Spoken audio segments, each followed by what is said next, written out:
At least my face is very familiar, so the objective is known. Du médiateur de la CEDEAO ici à Bamako, au Mali, dans le cadre de suivi régulier de la transition pour voir les conditions dans lesquelles les élections vont se dérouler dans les délais impartis par les chefs d'État. C'est pour cela que nous sommes encore ici ce matin. Donc vous connaissez l'objet de notre visite. C'est suivre et rendre compte aux chefs d'État de l'avancée de la transition dans ce pays. Nous allons avoir des concertations avec les acteurs, les différents acteurs à divers niveaux, à partir d'aujourd'hui jusqu'à mardi. Mardi, nous aurons le point de la situation et nous verrons clair dans la situation et vous dire ce que nous en pensons. L'homme de l'Église malienne, c'est que les Maliens se donnent la main et arrêtent de voir les intérêts individuels, de voir l'intérêt du pays. La transition n'est pas là pour résoudre tous les problèmes.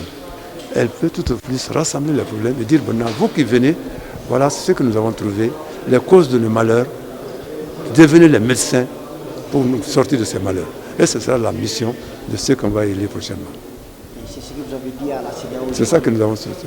Voilà, nous disons que le dialogue s'installe et qu'à partir de ce dialogue maintenant, on trouve un créneau, un espace pour pouvoir faire sortir de cette ornière. Est-ce que l'intérêt est dans la prolongation? Si on veut faire la prolongation pour résoudre tous les problèmes, on n'y arrivera jamais. Les problèmes que l'on soulève sont les problèmes depuis l'indépendance. L'éducation, la santé, la sécurité. Mais on est là-dedans depuis. Aucun gouvernement n'a pu dire qu'à bout de 5 ans, 10 ans, il a résolu ce problème. En conséquence, on les recense et on reconfie les responsabilités à ceux qui vont pouvoir le faire. Et nous prions pour que ce soit le chemin de la paix pour le Mali. On ne peut pas tout faire, on ne fera pas tout. Mais l'essentiel pour nous, c'est vraiment faire en sorte que le processus électoral ne souffrira plus jamais de contestation post- ou pré-électorale. Et nous devrons tous y travailler là-dessus. Vraiment, nous retroucher les manches, ne pas laisser seulement à ceux qui sont aux manettes, mais que tout le monde se sente concerné. Parce que le Mali est fatigué. Les communautés sont fatiguées, les populations sont fatiguées. Imaginez-vous 18 mois sans investissement auprès des communautés et dans une insécurité totale. C'est impensable. N'eût été que le Malien est résilient, on ne pourra pas tenir. Je vais vous parler de ce qui nous concerne, en ce qui concerne la CEMA ou les mouvements signataires de l'accord. C'est-à-dire que notre intervention, c'est bien axée sur les processus de paix. Parce que pour nous, c'est ce qui compte pour nous, car d'autres questions ont été soulevées par d'autres acteurs. Pour nous, l'accord, jusqu'à présent, n'a pas beaucoup avancé, surtout dans ces grands chantiers, les piliers politico-institutionnels, c'est-à-dire les réformes institutionnelles. Il faut obligatoirement aller aux réformes, c'est-à-dire faire une révision constitutionnelle pour insérer les dispositions qui parlent de cet aspect. Et l'autre aspect, c'est l'aspect défense et sécurité, c'est-à-dire les DDR, aller entre les partis, définir d'une manière consensuelle un quota pour parvenir à aller aux grands DDR, c'est-à-dire les DDR des masses ou bien les DDR globales. Donc nous avons réitéré notre disponibilité de l'accompagnement de cette transition. C'était une évaluation de parcours par rapport justement aux 18 mois que la CEDEAO avait décidé par rapport à la transition. Et nous estimons aujourd'hui que les choses commencent à évoluer parce que l'espoir renaît à partir de la prise de fonction de Assimi Goïta et de Choguel.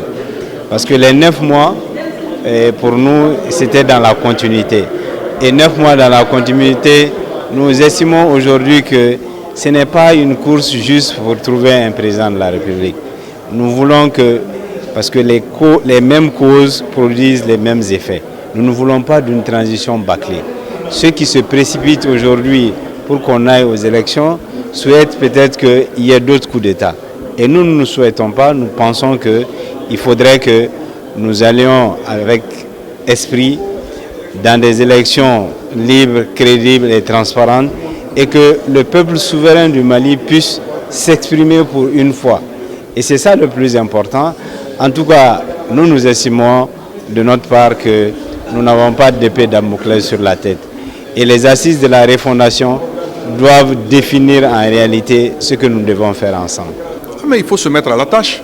Au lieu de poser la question tous les jours de savoir si nous pouvons les organiser, il faut se mettre à la tâche pour les organiser. C'est cela. Et l'agenda ne doit être que cela. J'ai dit qu'il faut réduire le champ de la mission au strict nécessaire. Et il ne faut pas aller au-delà de cela, sinon ça crée des risques de débordement. La tendance majoritaire est que l'on soit dans le respect du délai. Je pense que c'est ce qui a été dit par la CEDEAO et qui a été aussi demandé par les partis politiques. Il a été demandé à ce que les réformes qui sont nécessaires et qui peuvent se faire dans le temps se fassent et qu'on puisse avoir des élections libres et transparentes parce que c'est ce qui peut nous permettre d'avoir des institutions légitimes. Et la légitimité permettra à nous de faire en sorte que notre économie puisse se relever. Et si notre économie se relève, faire face à la sécurité. Donc tout le monde dit que quand même des gouvernements intérimaires, la période exceptionnelle de la transition n'est pas souhaitable à long terme. Donc il est quand même convenable qu'on travaille pour qu'on puisse véritablement sortir de ça très rapidement. La refondation, ça veut dire quoi? Nous sommes convaincus que nous sommes dans un pays qui est mis à mal. Et le premier problème que nous indexons, c'est le déficit d'État.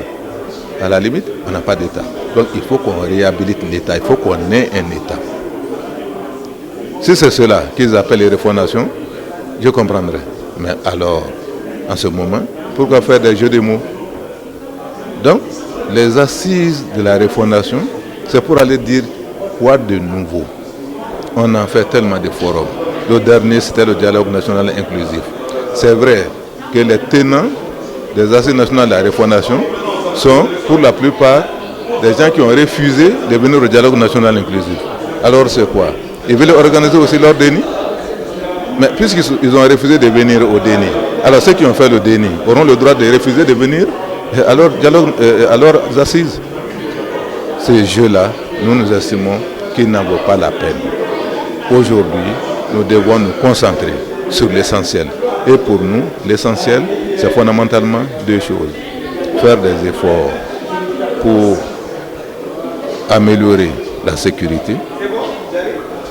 Deuxièmement, prendre toutes les dispositions pour créer les conditions de la bonne organisation des élections et à date.